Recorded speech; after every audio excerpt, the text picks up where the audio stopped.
In our last video, we looked at your existing team in terms of their performance and potential.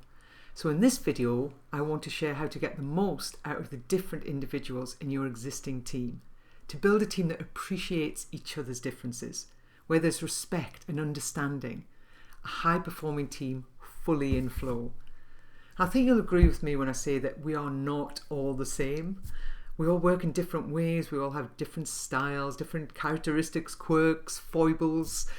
We communicate in different ways. We want to receive communication in different forms, and we get pleasure out of doing very different tasks often. The dynamic within a team really affects their productivity. It affects the way they operate, and ultimately it affects their success. I'm sure you've heard the expression being in flow, and in sport, being in the zone.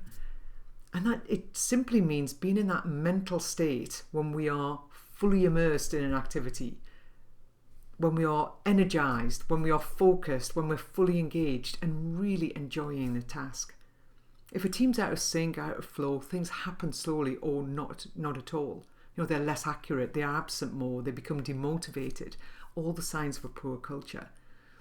Different people are in flow doing different things. For example, Manjit might love talking to customers and building warm relationships.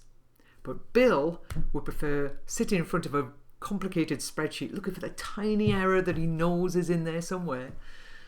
And Sally is just happiest when she's organising something. People, an event. She doesn't care as long as you can give her a checklist or she can create one.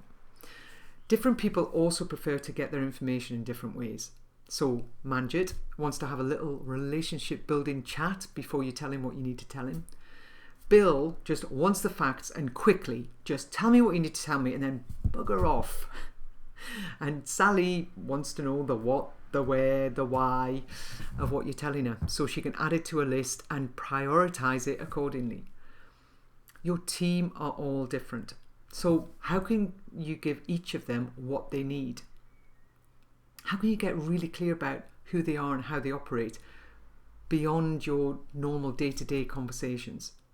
Well, the fastest way I know is through profiling. And there are loads of profiling tools, Belbin, talent and wealth dynamics, disc profiling.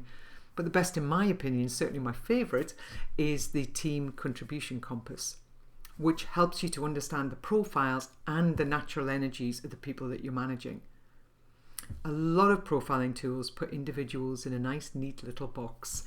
But the contribution compass is all about concentrating on and then making the most of individual and team strengths, of their passion and their natural talent.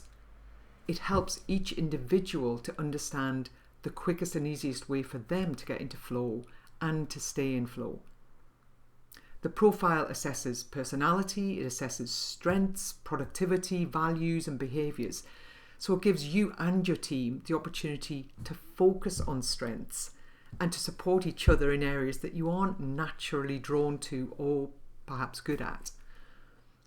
And just having this information helps you to alter the way you communicate with your team, how you teach and lead and motivate them to get the best possible contribution from each individual. You'll get this right and you've got a really engaged team who love what they do. Just imagine a team that worked that well together, a team that could anticipate each other's needs, could back each other up, a team fully in flow. How big an impact could that team have? What could you achieve together? Building a team who share your values and perform to your high standards is your number one priority as a leader manager. Of course it's challenging and of course it's tough, but whether you're building your team from scratch or just wanting to get the best out of your existing team, your aim should be to have the right people doing the right jobs and loving every minute of it. Your team building system is just one, of course, though, of the 7 critical systems that every business needs, and it's a key foundation of your success. But now that we have the right people, we need to develop them. So that's what we're going to look at next, your team development system. For any business owner who wants to make their business sale ready, or any business owner who wants to free themselves from the day-to-day, having a team who understand their role and perform it to a really high standard is absolutely essential. So in our next video, we're going to look at how to train your team. And if you're enjoying this series and you want to make sure that you catch the next video, then don't forget to subscribe and hit the bell, ding that bell. Okay, I shall see you then. Until then, stay productive and enjoy what you do. Take care.